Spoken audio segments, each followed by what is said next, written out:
2 நாள் போன மாதிரி இருக்குது.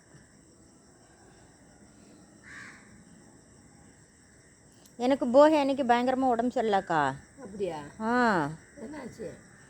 மூச்சு விட மாதிரி ஆயிடுச்சு. ஞாயிற்றுக்கிழமை மட்டன் சாப்பிட்டோமா, அதனால் டேமேஜ் ஆகி போயிட்டேன்.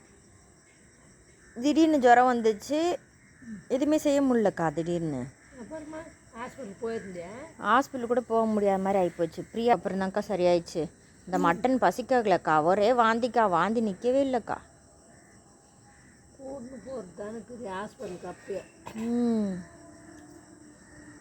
உங்கள் வீட்டுக்காரர் இல்லையாங்க?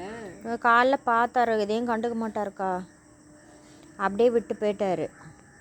வேலை இருந்ததோ? அன்னைக்கு போகி லீவ் போடலாம், லீவ் போடுற நாள் தான். அதாவது லீவ் வேணும்னா போட்டுக்கலாம் அந்த மாதிரி. இவர் போட வேணும் தானே. பிள்ளைகளுக்கு முடியலனாலே போட மாட்டார். பிள்ளைங்களுக்கு முடியலன்னா நீ கொண்டு போயிடுறியா? செம்மக்கா. உங்களுக்கு முடியல என்னை பார்க்க வேணாங்க்கா, பிள்ளைகளை பார்த்துட்டு இருந்தா நான் ஹாஸ்பிட்டலில் போவேன்ல, அது கூட பண்ணலக்கா. ரொம்ப வெறுப்பாக இருக்கும். ஜேப்பா அப்படின்ட்டுருவேன். அவர் போலையே பண்டிகைக்கு? போகலக்கா. இப்போ தானே போயிட்டு வந்தார்.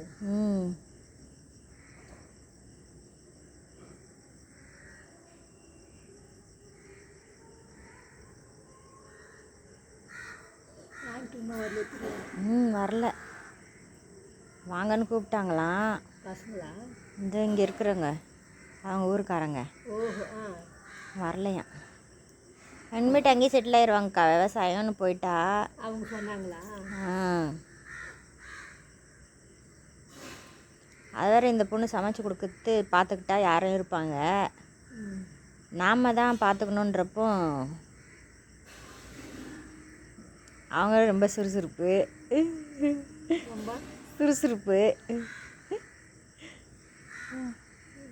பொண்ணால் செஞ்சுட்டு வேலைக்கு போக முடியலன்னா அவங்க தான் குழந்த பிறந்தா கூட நாங்கள் ஊருக்கு எடுத்துன்னு போயிடுவோம், இங்கே இருக்க மாட்டோம்னு சொன்னாங்க.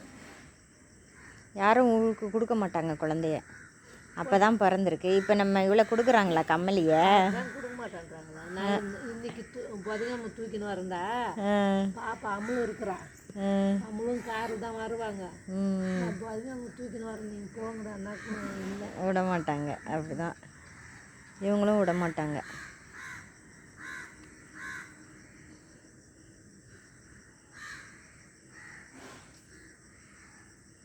விட்டுடுவாங்க. பசங்க விட மாட்டாங்க.